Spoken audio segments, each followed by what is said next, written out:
quickly started again, Hugh, on September 11th, 2001, when we launched F-16 fighter aircraft from this installation, again, to protect the American heartland. But as we look out now at the middle of the flight line, is that our F-86. That's the F-86 Sabre. Again, another fighter jet aircraft that operated here at Selfridge Field. Operated here at Selfridge for about 15 years during the Cold War era.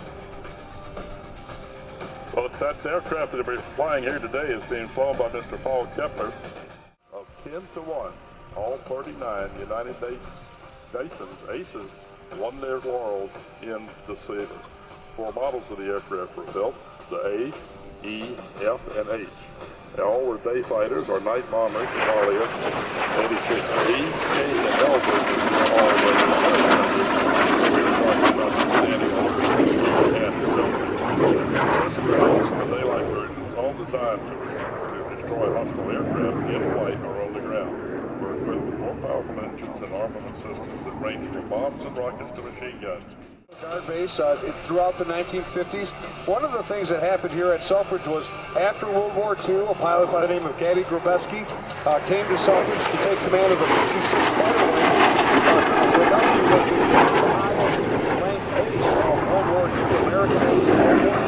The base records more than 5 air-to-air combat victories. Colonel Grubeski became the commander of the 56 fighter wing here at Selfridge, and then transitioned into fighter aircraft, taught those pilots who were working for him in the 56 fighter wing how to maneuver jet aircraft, how to engage in air-to-air combat, and then when the Korean War started, 6 of the first 13 Korean War aces came from Selfridge Field, and so that gave Selfridge the nickname home of the MiG killers. Of course, the MiG was the Soviet-produced aircraft that was being flown by opposing forces in the Korean War. An American ground troop has been killed by enemy air power. The United States Air Force has maintained air superiority in every conflict, in every battle since 1951.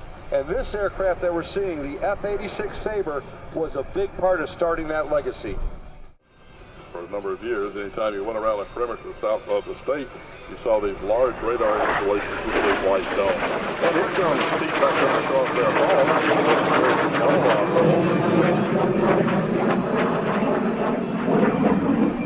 Now, the aerodynamics that were being learned from the information called from the Luftwaffe, the German Air Force, is one of the reasons the wings are spent. Very briefly by the 107th Fighter Squadron during the Korean War era.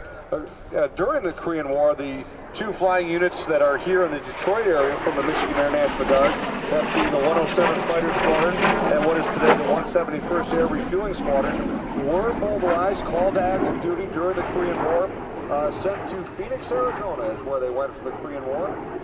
Went there to the Duke Air Force Base. They served as a training unit to teach the pilots who were coming into the military. 110th Attack Wing, which exists in Battle Creek, was mobilized and sent to Selfridge. So if you can follow this, Hugh, the units from Selfridge were sent to Detroit. The units from Selfridge were sent to Korea.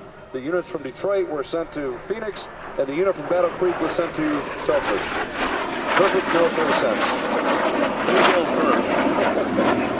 It was the forerunner of the operational Sabre was the F-86X, first flown in October 1st of 1947, 1 month after the designation of the United States Air Force. It was flown by North American aviation test pilot George Welch. A few months later, Welch became the first pilot to fly the plane past Mach 1 in routine flight. Although technically rated as subsonic, the Sabre is no stranger to supersonic speed. Various models of the Sabre held world records for speed for 6 consecutive years, setting 5 official records and winning several national aircraft show index trophies, flaps, or cuffs. These automatically deploy at lower airspeeds to help smooth the flow of air over the wings and enable the airplane to figuratively grab more air and turn more rapidly. That air combat maneuvering that became so critical because it was the tactics and the training of the American pilots that achieved that 10 to 1 or kill ratio in Korea. The airplanes, the MiG-15 and the F-86, are basically pretty well, they're pretty well equal in the technical realm. But it's that extra training, that extra dedication, and extra motivation that we still see here today. That enables this airplane air superiority over the skies of Korea. The beautiful aluminum skin on that aircraft, just the sun coming off it, just a beautiful pass from the F-86 Sabre. Of course, the F-86 is part of the Selfridge Military Air Museum collection. About 35 aircraft that are on display. Again, the Military Air Museum here at Selfridge, open Saturdays and Sundays, April through October. F-86 Texan on display today. That's that yellow aircraft that you'll see over there as you take a visit to the Air Museum display.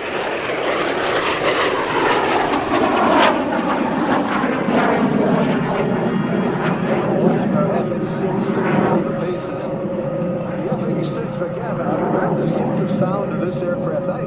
I'm going to call the sound of this aircraft a little more smooth than some of the modern jet engines that you hear. And again, if you close your eyes and really focus on the sound of this aircraft, I almost hate to say one because I'll miss one, but I know our Civil Air Patrol is here working in great numbers, and so we want to thank those cadets.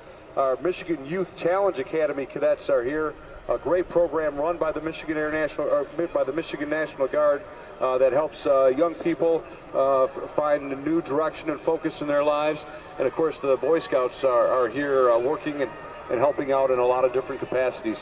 Also, a lot of our veterans organizations that are over there by that giant American flag. You'll find several veterans organizations over there selling soft drinks, selling hot dogs. So stop by and support our great veterans that continue to be part of the Selfridge family here.